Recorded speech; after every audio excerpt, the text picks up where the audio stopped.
Plugtone Audio. Maybe you don't know.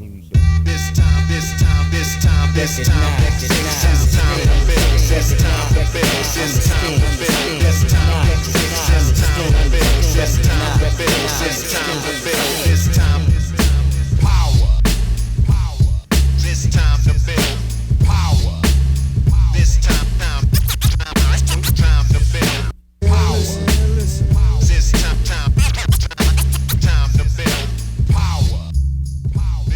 What's up, everybody? I'm your host, Chris Hampton. Welcome to the Power Company Podcast, brought to you by PowerCompanyClimbing.com.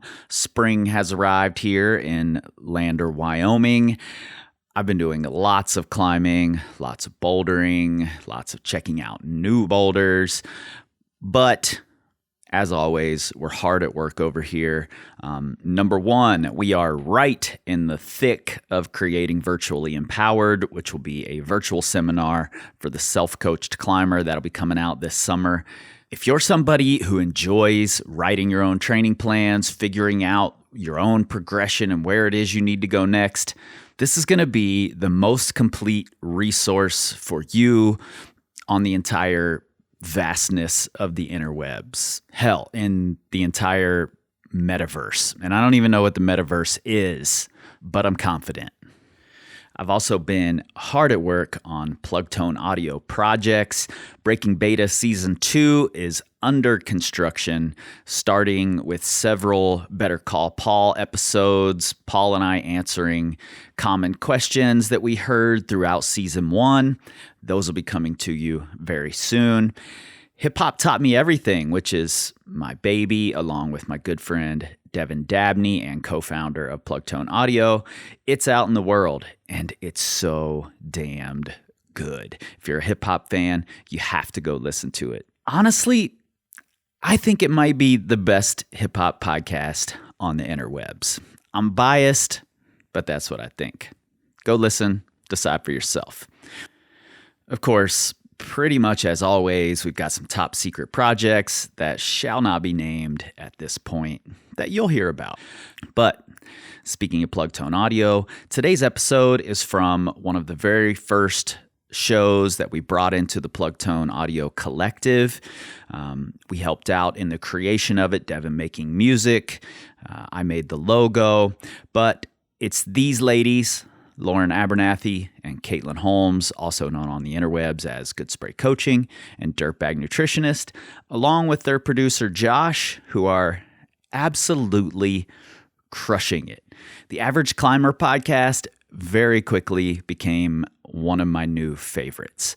I love their take it serious, but not really serious at all approach. I love that it's so easy to pull out actionable jewels from every episode, but the thing I find myself rewinding for are the silly facts and the witty banter. These two are a great duo. I've spent time with both of them outside of work things. They're great humans. I'm really excited to see where they take this show, where they take their careers.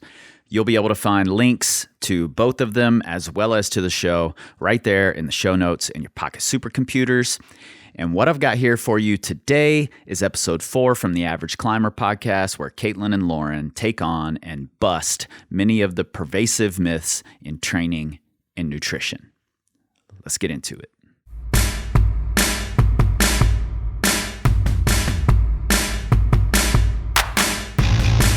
Caitlin, do you know what Arctic means? I guess I'm quizzing you on some etymology. I was here. I mean, it's, if I can guess, it's real cold. Yeah. Okay. That's all I got for you. Yep. No, I would have never guessed this either. So Arctic means bear. So Antarctic, What? no bear. No bear? It comes from the Greek word Arctikos, which means near the bear. What? Can you imagine needing an adjective to describe being near a bear? I'd call that scared. Yeah. Instead of, what did you say it was? Arcticos? Yeah. Be like, Arcticos. Be like, Arcticos! Get away from me, grizzly bear! I have a big bear issue for anyone listening. I will Oh, bring me up too. my paralyzing fear of bears. Oh my God. Frequently. Yeah. Big fear factor. Bears are terrifying. Yeah. Like my word for being near a bear is fuck. That's what I call. Mine is hell no with an action of running. I guess it just depends. Remember everyone, black bears, you make yourself big. Grizzly bears, You die. just back away slowly. It kind of depends. Don't take my advice on this. I've never even seen a grizzly bear. But there is a camp in Montana, if you look in the internet, that costs like $900. But you can go learn how to defend yourself against grizzly bears. And I was very convinced I needed to go to this camp because I truly am very afraid of bears. Did Wait, Josh, what did you just ask? did Leo DiCaprio go there to learn? To learn in The Revenant? Probably not, because I think he did it wrong after watching 5 minutes of that movie. He finally got his Grammy, so what does he care? He got his Grammy. So there you have it, folks. Arctic means bear. Antarctic means no bear. And for some reason, the Greeks needed to have a word that meant close to the bear. Interesting. Good, We'll have to good. unpack that later Yep. about geography. Yep, Anyway, indeed. But in any case, we are talking today about something more exciting than the reality that is bears. We're going to be talking about some non-realities or perhaps myths. So today, Caitlin and I each went our separate ways, and we are discussing the top 5 myths in our various spheres. So mine will be training and climbing related, and hers will be nutrition related, obviously. We're talking about the top 5 myths that we wish athletes understood, and we kind of just wish they would die because they are not good. we wish the myths would die. We wish the myths would go away. Yes, not our athletes. We love them very much. I'm being taken out of context. Without further ado, let's talk about the top 5 myths that we would be honored and delighted to bust today. Caitlin, do you want to kick us off with your first one? Yeah, actually, because I think I would really like to hear your thoughts on this one too. Yeah. So, myth number 1. Ooh. The best time of day to work out is between 2 and 6 p.m.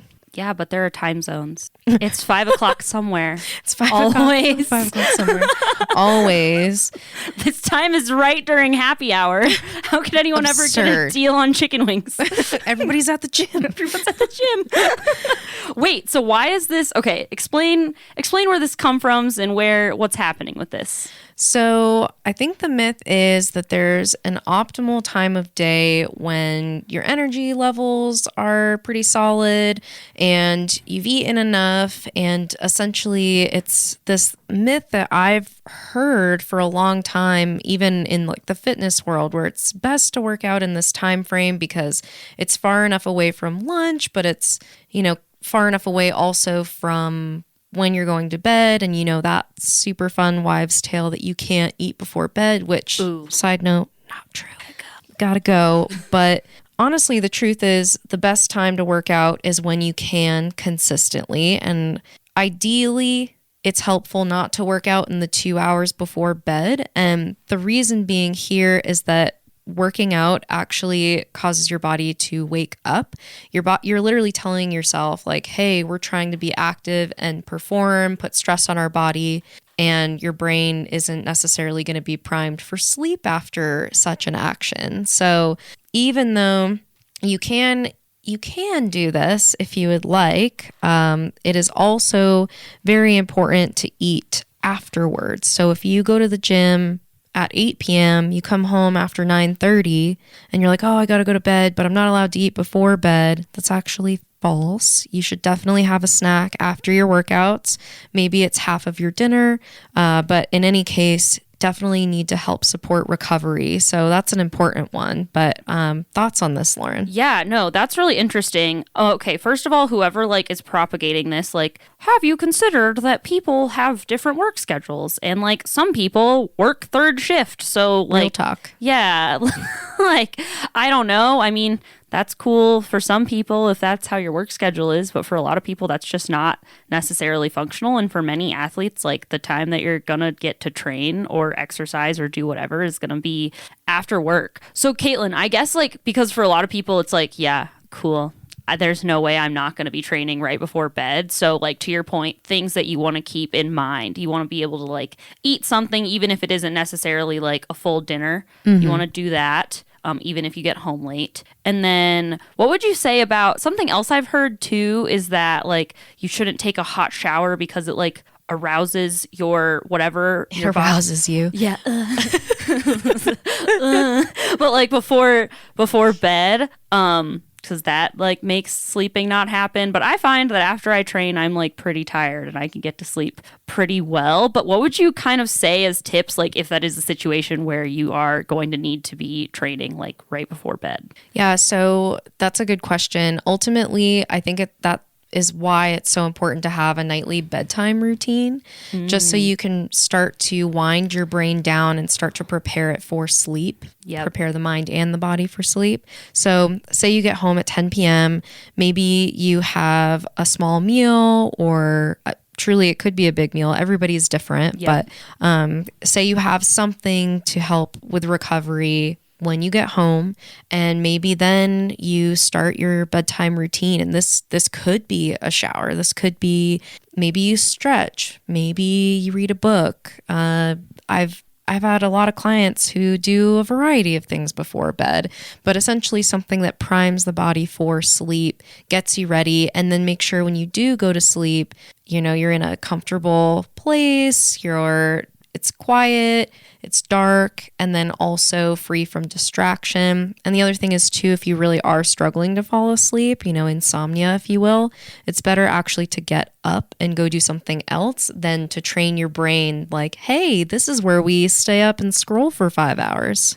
The doom scroll. Don't do it. If you can, seriously, like I know I go in and out of being able to be like, my phone is going way far away from me and I read my book and I don't do any of that and I can have my alarm set on my phone, but it's across the room. Like just do that so that you don't immediately wake up and grab your phone. It's definitely probably a work in progress for everyone, but you're going to sleep better if you aren't able to like grab that thing. So well said. Well, I would say that myth is effectively smashed. That's just kind of stupid.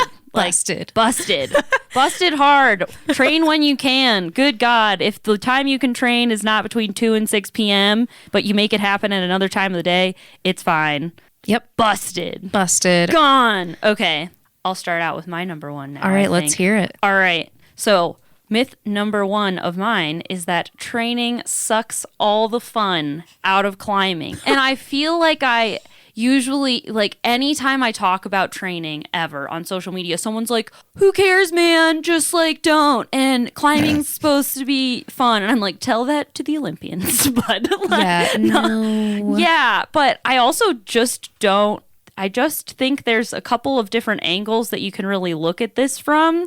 And I think I'll get into sort of some of the misconceptions around like what training is later, but I don't think training has to suck the fun out of climbing. Like, first of all, Caitlin, do you like, in a way, have fun in your training sessions in general? Like, do you enjoy them? Yeah, there are some sessions I like more than others. Of course, naturally. But what I would say is fun is I mean, I definitely enjoy the process of training because sometimes I think only climbing makes me feel crazy too. And I like the variety and just the movement that I get to have in training. But also what's more fun later is when you start to see those adaptations working for you and you're like, hey, look at me go. It's a little improvement, you know? Yep, exactly. I definitely think, you know, to understand what's fun about training is to understand that a lot of good things in life come from delayed gratification. And that's definitely part of the grind of training. I struggle with that. Don't we all? But I will say, so you kind of bring me, so that's kind of my first point here, is that getting better is inherently fun. Additionally, when you get better at rock climbing via training, and this is not to say that you have to train to get better at climbing, but usually if you're taking an approach that involves training, you will likely get to where you're going faster by nature of you're going to be more intentional because you are training, obviously. But when you get better at climbing, that makes more climbs and like styles of climbing and climbs outside and climbs inside available to you. And that means that there are more rock climbs that you can look at and go, wow, that looks really cool. I want to climb it. And then you can climb it. And that's, I think, like a big one. Like you can have more fun when you go climbing by increasing your skills via training. That's a really good point. Yeah, it makes it something, if you go to a crag and you look around and you're only good at crimpers, me, We're working on we're it. working on it, work in progress. But, you look at climbs and you're like, oh, that might be possible, rather than like, oh, well. I suck at that, so I just won't get on it because I'm not good at that. Like if you can Yep. change that to Growth mindset. Growth mindset, A of all. We could go on, but like if you can get better at a certain skill and then get to look at more climbs and go, that looks fun. I bet I'm going to have a good time trying it and getting to climb that. Like you get to climb more climbs. And speaking of growth mindset, Caitlin, beautiful segue. This brings me to my next point about why training actually allows you to have more fun when it comes to climbing. So training is a lot of failing and challenging yourself and doing things that are hard for you. And a lot of athletes who don't train, or it's really funny, whenever I bring up like working on your weaknesses on social media, people will always say like, I don't want to work on my weaknesses. It's not fun. Like I don't have the emotional energy to do that.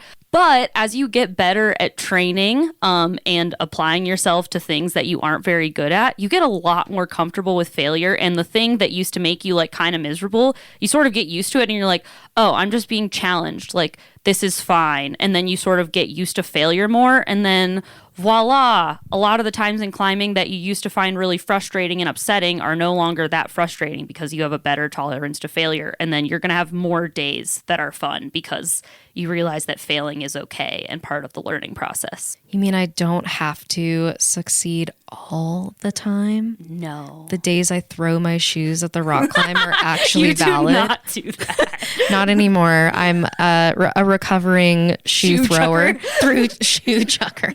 Yeah.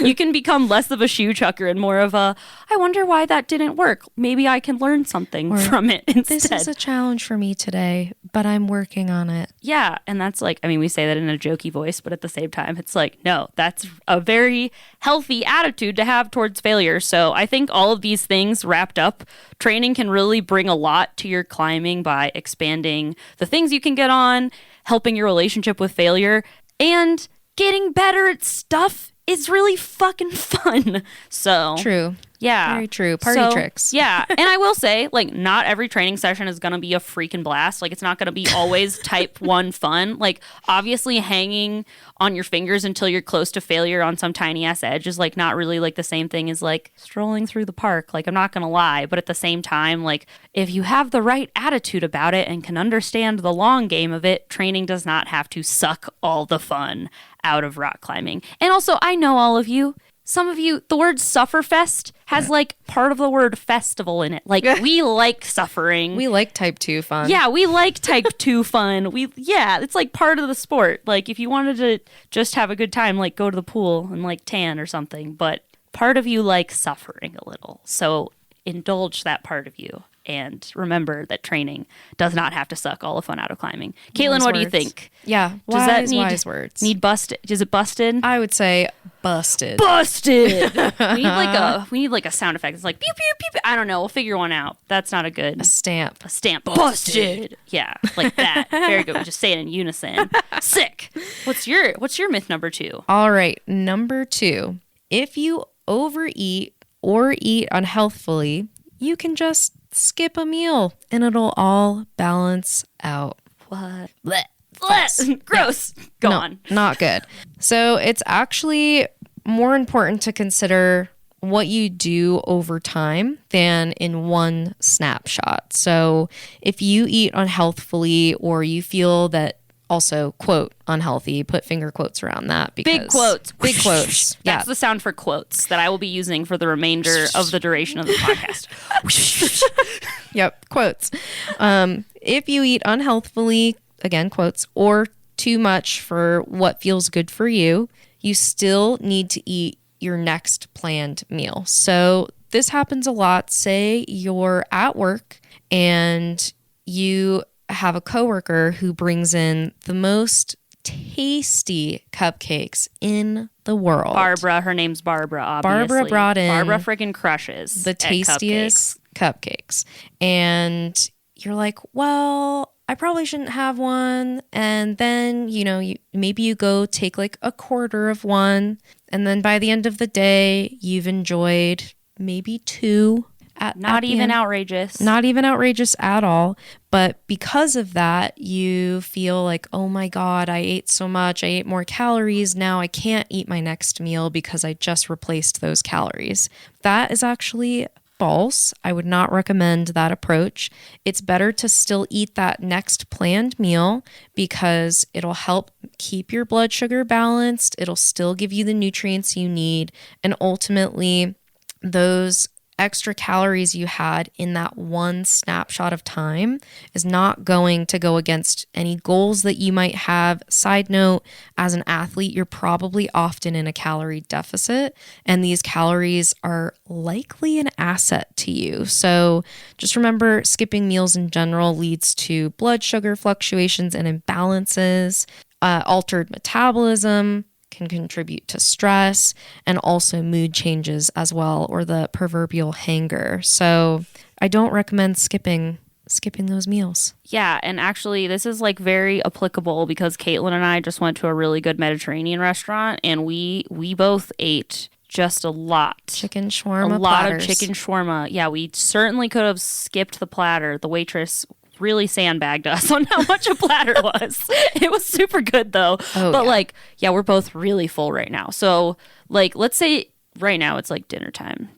But let's say this was lunch. Like if someone was like, I ate a lot, would you say just wait until you're actually hungry again and then just at your next meal eat what you feel is good? But saying I ate way too much at lunch, I'm just gonna skip any future hunger cues and just pretend I'm not hungry or whatever. Yeah, your next planned meal shouldn't be where you punish yourself. If you think, oh, I ate A, too much, B, more than normal, that's completely okay. It's okay to eat more than you normally would during a meal. A lot of people I work with will say, oh, dinner is my big meal of the day, so I keep breakfast and dinner light. And I'm like, no, don't do that, because it's actually better to just spread out those calories during the day. But also, if your lunch is bigger than normal, have your next scheduled meal. Maybe it's a little later just to accommodate if you're not hungry truly, but it's still important to have that meal. Maybe it's a little bit less if you are not feeling that hungry, but truthfully, choose slowly, consider how much you might actually need. And truthfully, like I said, it's more important in the context of your, over time rather than in that single snapshot. Exactly. Yep. I think we can say busted. Oh, nice. We did that in unison real good. Love it. Perfect. Love it. All right, let's hear your number 2. Ooh, okay. This one it keeps me up at night. But this one. Okay. So, myth number 2. Training is only for Finger quotes. advanced athletes. Ooh, I hate this myth. I hate it so much. First of all, number one thing I hate about it is that if you go around a room of rock climbers and you ask what advanced means, you're going to get 40 different answers. Right. What do you mean advanced? Who's advanced enough to train? So that's part number 1 where I'm this is just stupid to be saying. I also find, and Caitlin, you can jump in if you've experienced this or seen this. I find that a lot of athletes that approach me about being interested in training have some friend or just some sentiment from the community that they're not advanced enough to train yet. And this comes at all levels of climbers. People that are climbing 5'9" and just started 6 months ago will tell me this. People that are climbing 5'11 plus, or sorry y'all, I'm just gonna talk sport climbing grades a lot, will come to me and be like, I think I'm not advanced enough to train yet. My friend said I'm not advanced enough, so I don't know if this is right for me. And I'm and it just feels like people are gatekeeping when they say this. And I also think it comes from a place of people don't actually understand what it means to train for rock climbing. So Caitlin, what's been your experience with that? Well, Lauren, funny you should say that because in the first 6 months or maybe less of me climbing, I broke my ankle and I could only train. And I had the same thought like So you were like only able to hangboard. Is that? I was literally only able to hangboard and I was like, I don't think I like have permission from the like collective climbing community to train right now. But instead of listening to that notion, bullshit, I started hangboarding 3 times a week and I had a specific workout that I did and it was fairly solid.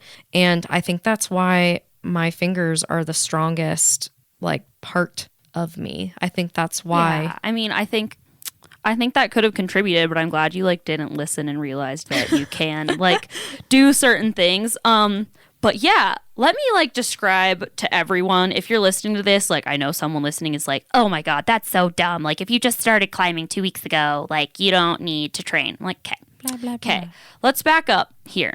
So all training is taking an intentional and organized approach to what you are doing. And for every athlete, there's going to be a level of complexity in their training that makes sense based on where they are at, how long they've trained before, their history with athletics, blah, blah, blah.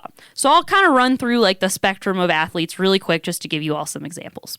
So let's say you are pretty new to rock climbing. Maybe you started like 3 months ago, 6 months ago. You're really just getting into it, but you want to take a more organized approach to your climbing. Here's a couple things that you can do that I would consider a pretty good way to train. First of all, your training plan, if you aren't already climbing 3 times a week for 60 minutes to 2 hours, your training plan could be go climbing 3 times a week if you aren't already doing that. That's your training plan. If you want to make it even better, you could say, I'm going to pick 1 movement drill to work on in every session. And I talked about this in a couple episodes back, but you're going to pick 1 movement drill and you're going to put that on terrain that you can climb and you're going to practice a certain skill as you warm up during each session. That's a training plan right there.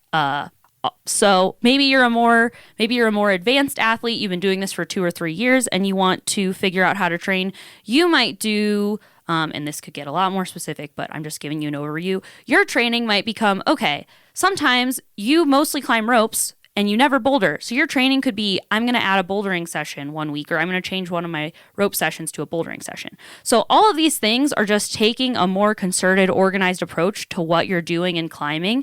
And this is available to everyone. So training doesn't mean spending hours on the campus board. Training doesn't mean you have to hangboard. Training doesn't mean you have to lift. It is none of those things. It is the culmination of your climbing and non-climbing activities that relate to your athleticism, and you are able to train at any level. It just needs to be the complexity that it makes sense for where you are at in your climbing and how long you've been climbing and all of that. So maybe this is an incorrect assumption, but would you say that, I'm sure it's different for everybody and within different disciplines too, but maybe as you become a quote advanced climber, maybe your training becomes a bit more specific. Correct. To like a certain climb. Yep. Okay. So would you say that there's merit to doing that when you're maybe a younger training age and training, like maybe not a specific move on a climb, but say like, hey, it looks like maybe your lats could be beefed up a little bit. Like, could that be something that's more specific in the training? Yeah, no, that's a really good point. So essentially, like, and let me talk a little bit about adaptation potential here as well. So everyone has like a genetic potential for a sport, essentially.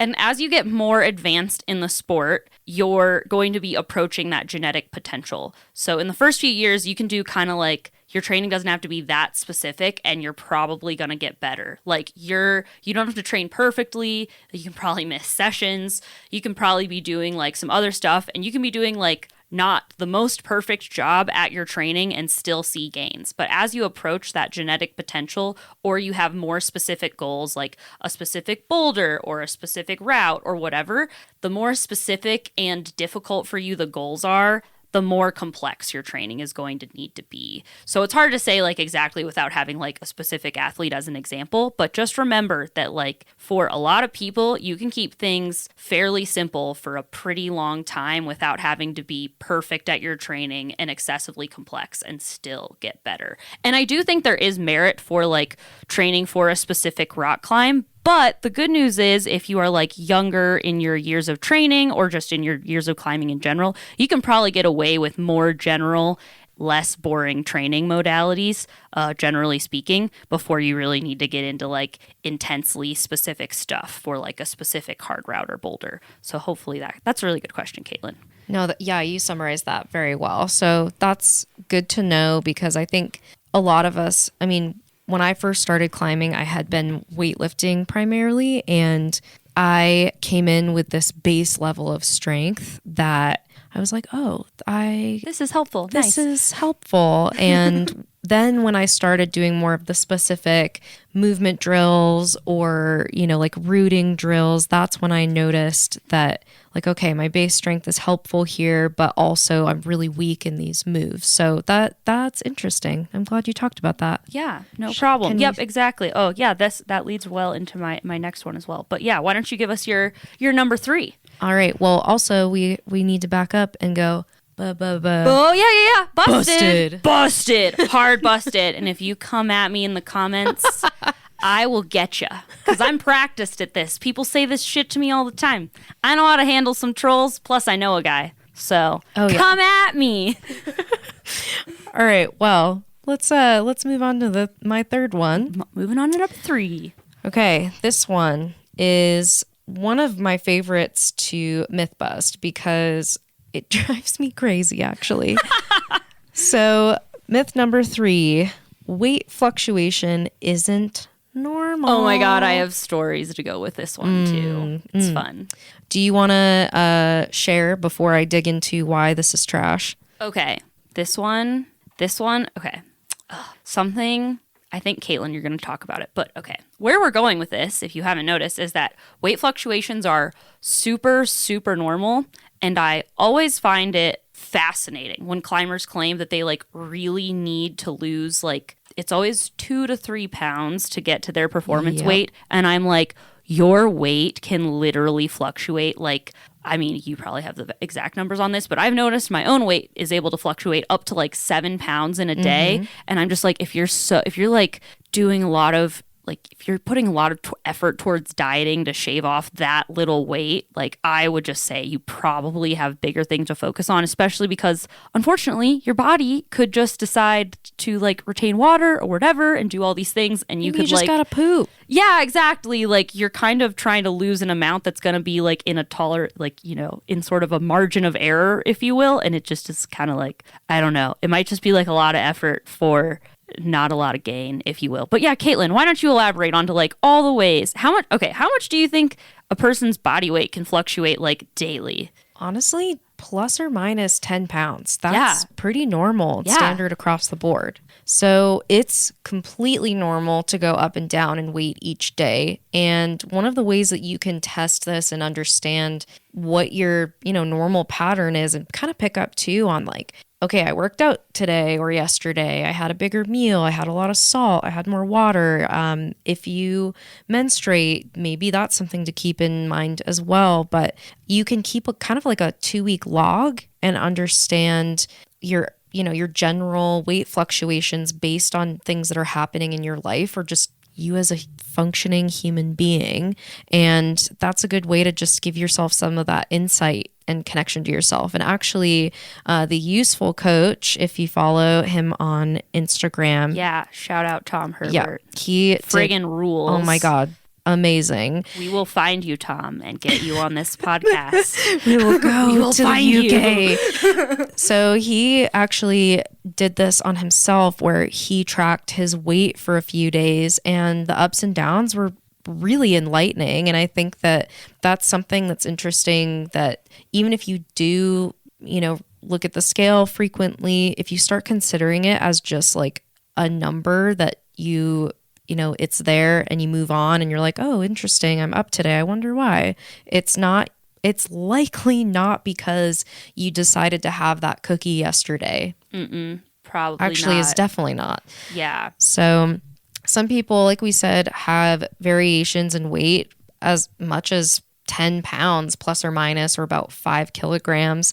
And this can be caused by water retention. It can be salt in the diet and how you metabolize salt as well. It could also be just normal responses to certain foods that take longer to process. So, for example, protein is pretty hard for the body to process at times. Sometimes high fiber foods can be as well.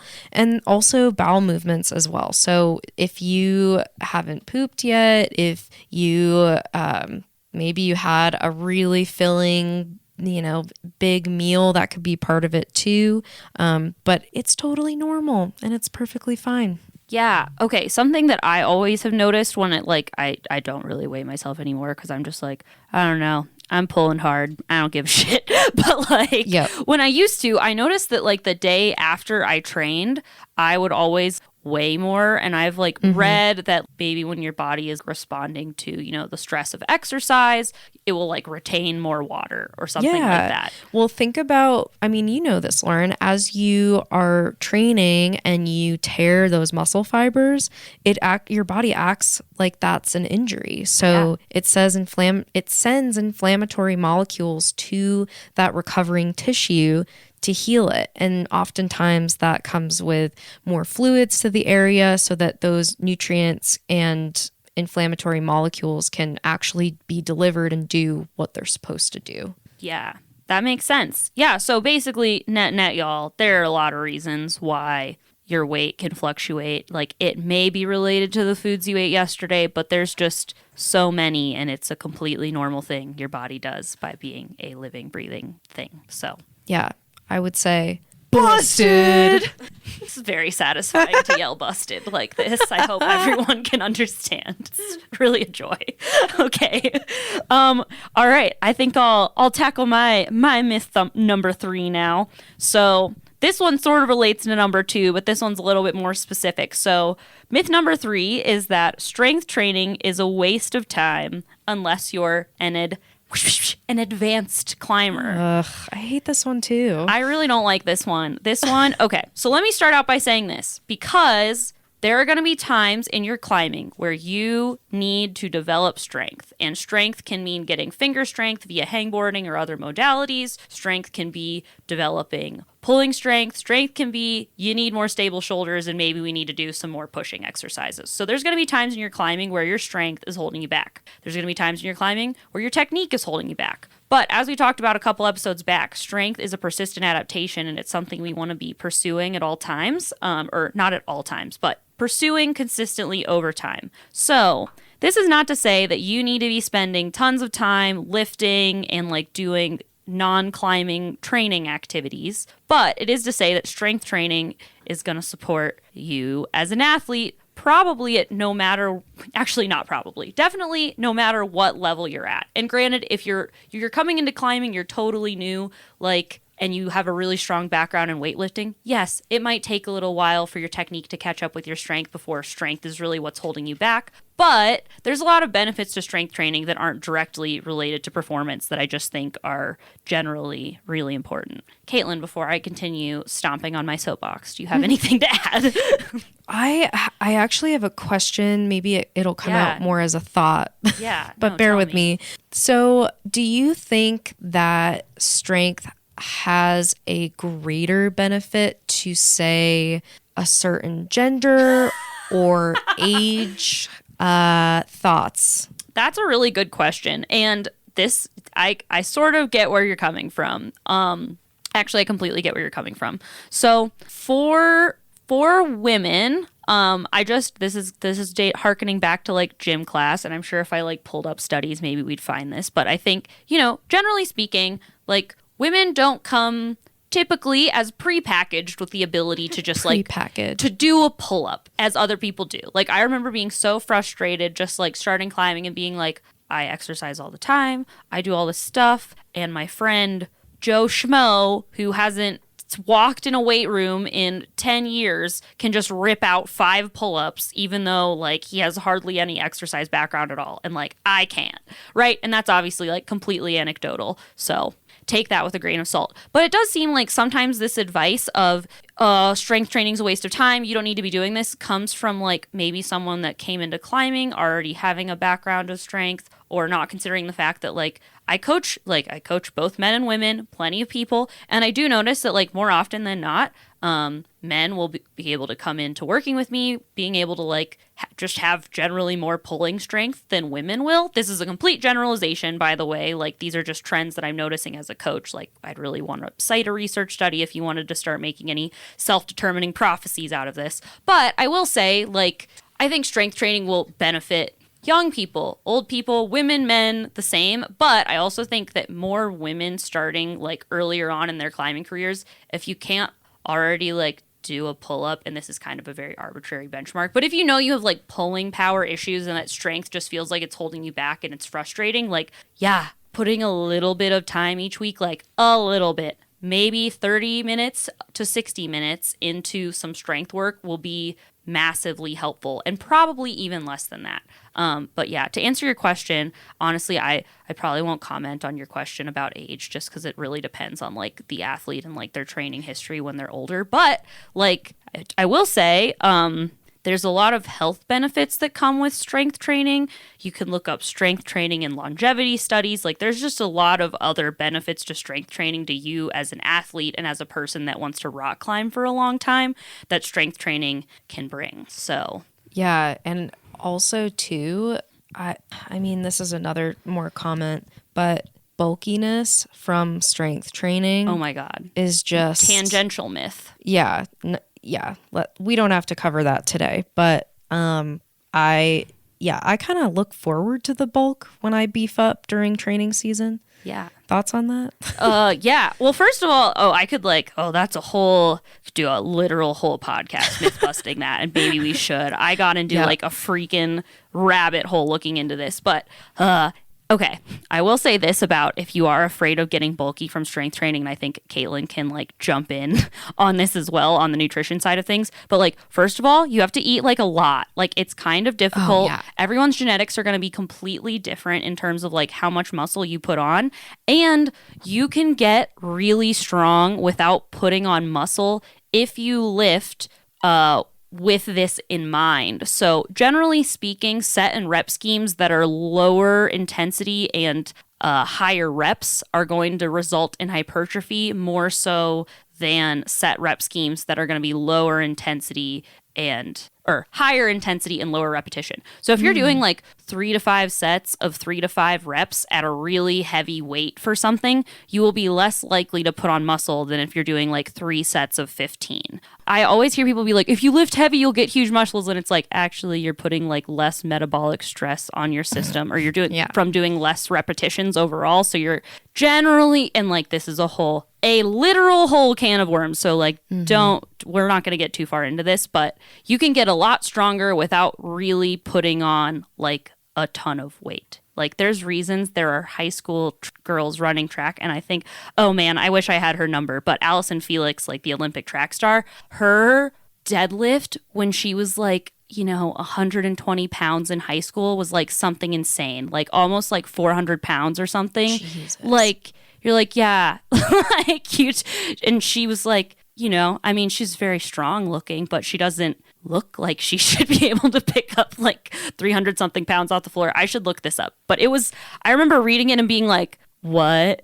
That's so much. That's so you can get amazing. really strong without like putting on a ton of bulk if that's a concern. And strength training is just going to be really like a great way to build your resilience. It's going to help make your upper body more stable when you're doing like weird stuff with your shoulders and climbing, which you will absolutely do. Like there's just so many benefits to strength training, and to say that you have to be advanced to need to strength training really dismisses the fact that everyone's coming into climbing with a different background and how strong they are. So that's my soapbox on that. I love that. Yeah. Yeah. Okay. Pick up heavy shit. And you don't have to spend all your time doing it either. I think that's the other concern. Like, if you have time, like, I really like Steve Bechtel's rule of 75-25, where 75% of your training and climbing activities should be climbing specific. You should be rock climbing with your shoes on, and 25% of your time can be spent doing other stuff. That's just a guideline, but I really like it, and I think it puts the proper emphasis on going rock climbing with a little bit of supportive strength work on top. So, Very good. Well, should we take a break? I think we should. After we say, busted! Nice. Break time. Break time.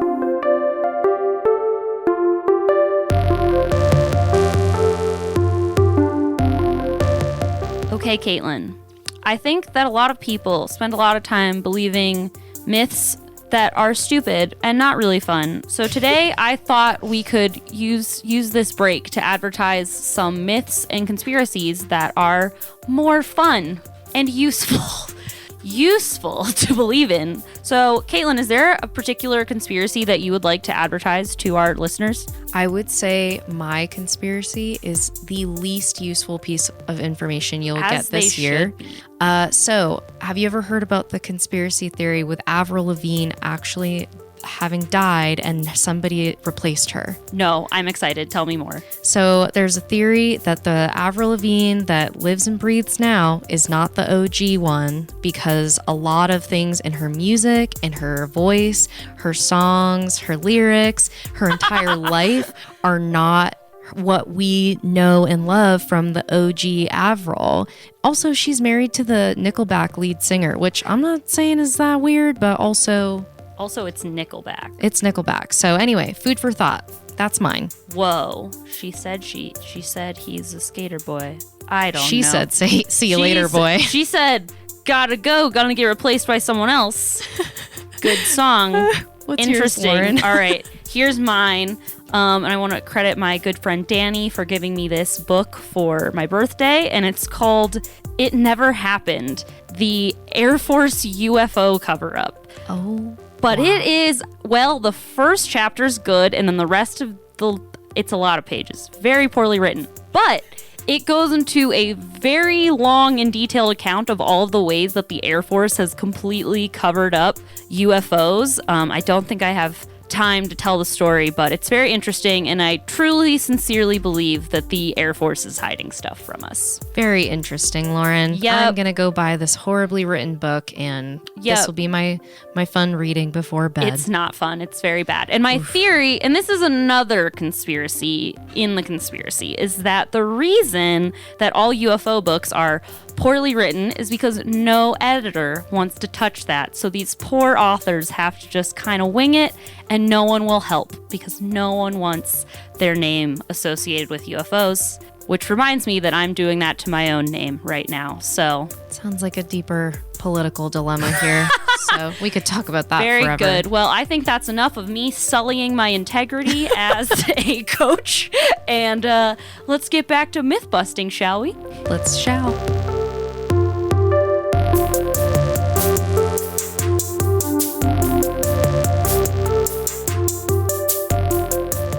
Okay, getting back to nutrition, myth bust 4. Excellent. Bust it up, bud.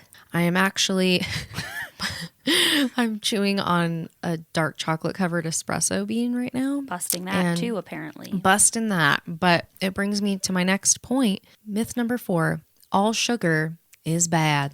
What the fuck? Rude. Literally Rude dumb. myth. Go on. So the real deal is that sugar can be part of a perfectly fine and normal dandy diet. Absolutely fine. And natural sugar is just not inherently bad. But typically they can become problematic when they're consumed in excess. Again, this is very subjective. And also when they are in place of maybe more nourishing foods. So if your diet consists of only donuts all day, of course, I think we could all agree that that is not a balanced diet. However, if you have lots of donuts mixed in with other fruits and vegetables, good sources of protein, either from plant or animal-based sources, whole grains, that's a good balanced diet. And this sugar balances out. And as athletes especially, we really do need carbs in the form of sugar because this provides us with quick energy sources. It's easily digestible, and we can use it as an energy very quickly. Thoughts on this? Okay, first I have a question. What is the difference between like a natural sugar and an unnatural sugar? So an unnatural sugar is something that is processed and created in a lab. So I know we've talked about processed as a word before, but it's essentially created in a lab. So let me give you an example. Something like high fructose corn syrup. Okay, you can't pick something off the high fructose corn syrup bush. Nope. Doesn't grow on trees, grows in a lab. And I would argue that high fructose corn syrup is maybe the most problematic for a lot of people, especially because high fructose content in foods can cause GI problems, can cause joint inflammation. It can also increase central adiposity, that's just midsection fat as well. And you might think too, so fructose is actually in a lot of fruits and vegetables as well, and that is fine. But the high fructose corn syrup is an issue because the fructose content is increased a lot in the lab compared to the normal balance. Can you explain why like fructose is hard? And I'll say this too. So when I was working through some of my stomach issues that I've had where it's been a whole situation, I won't give you all the details, but essentially there was a time where Caitlin recommended that I try to cut down my fructose intake from all fruits and vegetables, not just high fructose corn syrup. So can you explain a little bit about like why that is so people understand? Yeah, so think about glucose compared to fructose here. That's the example I'll give. And the way that these two sources of carbs are digested is they go through different transporters to actually be digested. So glucose pretty quickly is sent into the blood once it's metabolized, but fructose has to actually go through a longer process for this to happen. And there aren't as many of these receptors to actually accept fructose molecules into the body. So sometimes they can actually build up, cause some stomach upset. Maybe you've noticed too, like you have those bloating, stomach pains from drinking sports drinks. Maybe this is especially true if you have a fructose-rich snack before your workouts. You kind of get this fructose gut, if you will. But this essentially is because fructose can have an osmotic effect and bring more water into the digestive system, but also it's just much, much, much slower to be sent out into the body. It's less efficient than glucose, if you will. Got it. Okay. I think that makes a ton of sense. And I also hope everyone can understand that like not all sugars are evil and No, that not at sugar all. is a naturally occurring thing. And just because something's like we need sugar to do stuff. Yeah, sugar is not inherently bad. And I really hate the phrase everything in moderation. But in this case, moderation, it depends on the person, but also sugar is an asset to us as athletes, not the opposite. And it should not be avoided. So keto and athletes, bad news, not good. Yeah, we can. That's a whole other thing. Whole other thing. But Yep. yeah. Okay. I think we can safely call that one busted. Nice. Okay. Myth number 4 for me is that you can't climb outside or do any climbing for fun if you're on a training plan. Caitlin's just like, that's dumb. That's just like, what? Then it really is not fun to train because then you can't climb. That's crazy. What a dumb myth. I know. Like, y'all, I don't even feel like I need to explain this one too much, but like I said, the greater your training age is and the more complex your training needs to be, then the more, specific and maybe nitpicky you're going to have to be with the amount of volume that you're spending in terms of outdoor climb time, or you're like climbing for fun time while you're on a training plan. But for a very vast majority of athletes, and I've coached athletes anywhere from like being a 5'8" climber up to 5'14" climbers, and they all have had time to climb for fun and climb outside. That's dumb. Like, there's a difference, and of course, like, there's better ways to go about it than others, and there's a difference between, quote, being on a training plan and then always skipping your training to climb outside versus actually doing your training and doing an amount of outdoor climbing that, you know, is gonna allow you to still get something out of your training. But that being said, it is totally stupid to think that you cannot climb outside or have some climb for fun days in your climbing if you're on a training plan. Caitlin, can we call that one? Busted. Very good. Very good. All right. That brings us to Fifth and final, nutrition. final. Yes. Oh, this one, Lauren, I know I can already feel and hear almost your eye roll, and I haven't even said it yet. So, you ready for this one? I'm ready. Fat is bad for you. Oh my God. Go on. Outrage. Outrage. So the truth is that fat is super important for your health. Go figure. And for making popcorn delicious. Just overall joy in life, basically. But truthfully, we really do need fat for a lot of things. We need it for cell structure and protection, you know, just a little Just important that. thing. We don't want our guts or our cell guts to be spilling out. Not that actually happens, but anyway. We also need it for energy storage. So think about times when, not that this is necessarily our situation, but fat is a very plentiful, calorie dense nutrient source, and it's helpful when we do not have energy coming in. It becomes a really important insulator for our body heat, for our producer to help body heat production. It also is really important to protect our organs as well. It's important for energy production, vitamin absorption, specifically the fat-soluble vitamins, vitamin A, D, E, and K. It's also important for hormone synthesis as well. And when you consume a diet low in fats, you might experience some skin issues, you might have memory problems, lots of weakness, hormone imbalances, fatigue, and also poor immunity. Yeah, so stop saying that fat's bad for you. If you don't have any fat in your diet, that would be bad for you. And as Caitlin said, your cell guts would have problems. There's a reason Caitlin's here. Don't let me touch this. The one thing I'll make note of before we bust this one, definitely making sure the diet is full of a variety of fats. So this also includes saturated fats. I know they get a lot of heat in the public eye, but saturated fats are important. We also want what's called MUFAs and PUFAs, or monounsaturated fatty acids and polyunsaturated fatty acids. But the most important thing to remember is it's helpful to know how to cook with these fats. So the only thing I'll say to this point is it's important to avoid cooking with PUFAs at high heat, because they will actually that's when they are broken down in a not healthful way. So we can always talk about that at another point, but I think we could leave it there. But any other quick thoughts, Lauren? I'm going to be honest. I've checked out for the last 30 seconds because I am an idiot and I can't handle the words MUFA and PUFAs. Poofa poofa. Oh my God, it's so funny. And then I was thinking about you talking about how you shouldn't cook PUFAs on too high of a heat. And then I was like, this PUFA's on fire. Oh my God. And then I was like, oh my God, I'm glad Caitlin's here. But yeah, I think we can definitely call that one busted. Excellent.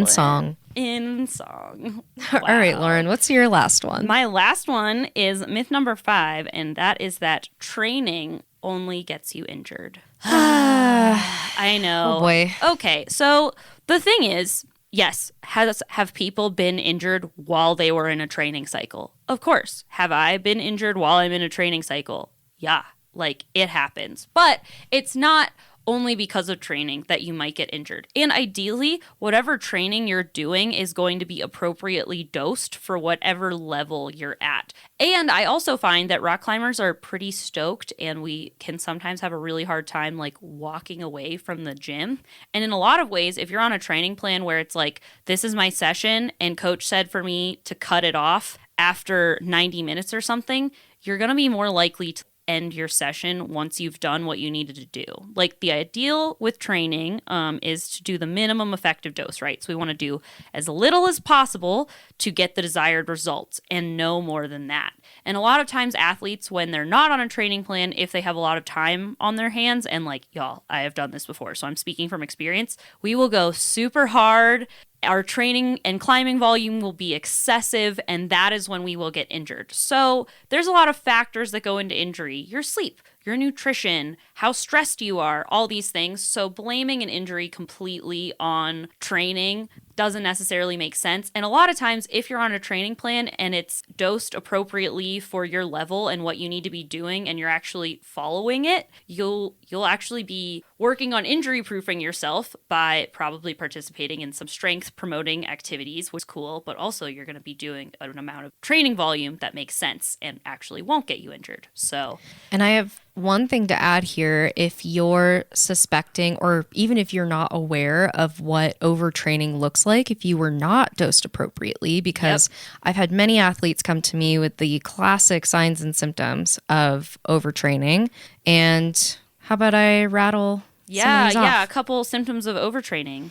All right, excess soreness, lots of fatigue, brain fog, altered digestion, mood changes, performance loss, elevated heart rate, frequent colds, loss of appetite, more injuries and tweaks, and sleep disruptions. Yeah, that sucks. And also, just a note, everyone, like if you are newer to training, like to some degree, there is going to be a trial and error period where you might find out like that was too much or whatever it is. So like, you can't just always know exactly what's too much and what's too little, but there are techniques to figure that out. And that's kind of in a bucket of what's called auto-regulation, which is a fancy word for doing what you can with the energy you have that day. There's techniques for that. Again, whole other thing, but, things to keep in mind that if you feel like, as Caitlin mentioned, you are feeling overtrained, that could be putting you at risk for injury. So if you do have appropriately dosed training does not necessarily get you injured or cause all injuries. Injuries are complex, and we shouldn't just blanket statement blame what you're in your training for your injury. Always. In some cases, sure, but not in every case if you're doing it well. So I think we can call that one busted. Excellent. Well, I think that'll do for this evening. Should we kind of both run down our list real quick just to sum up all these myths that we have taken to the ground? Sure thing. All right, rattle them off now. All right. So for me, we talked about making sure you work out when is most consistently, but also to tag onto that one, make sure that you also have a snack, a little bedtime snack after train late. Training session, yes. Also, make sure you do not skip your meals. It's more important to consider what you do over time more than one snapshot. Weight fluctuation is very normal. Sugar is not bad and can be an asset to athletes. And fat is actually a vital nutrient. Sweet. And then my myths that I busted today were that training sucks all the fun out of climbing. We busted the myth that training is only for advanced athletes. Similarly, we discussed that strength training is not a waste of time if you are not a, quote, advanced athlete. Myth number 4 was that you can't climb outside or for fun if you're on a training plan. And myth number 5 was that training gets you injured. So we effectively busted a lot of garbage here today, and I'm really excited about that. Thanks for busting on these myths. Yeah. Wow, they were definitely way better at this on Mythbusters. Yeah, we're not the experts on what they do. Yeah, so go find yourself a better conspiracy or myth to enjoy than any of these dumb things that we just talked about. Lauren here. Caitlin and I hope you enjoyed busting myths with us today. Now I'll close us out with some announcements and our production credits. Feeling ready to start a training plan? I've got programs for that. Whether you're a sport climber, boulderer, or you're looking for strength and hangboard training, self-guided programs are available now in the Good Spray online store. Tap the link in your show notes to learn more about your program options. The Average Climber podcast is hosted by me, Lauren, and my co-host, Caitlin. You can find us on Instagram at The Average Climber Podcast for antics between episodes and updates on when new episodes are coming out. You can also find me on Instagram at Good Spray Coaching and Caitlin on her Instagram over at Dirtbag Nutritionist. This show is produced by Josh Hafley with our production assistant, Stubby the Corgi. Stubby is credited with making sounds that Josh later gets to edit out. We also like to think he is good for morale. The music for this episode was created by Devin Dabney of the American Climbing Project. Make sure to check out his podcast if you haven't already. You'll laugh, you'll learn, and you will introspect. The Average Climber podcast is a part of the Plugtone Audio Network. Head on over to plugtoneaudio.com or at plugtoneaudio on Instagram to learn more about the other great shows on the network. See you next time, and until then, keep it average.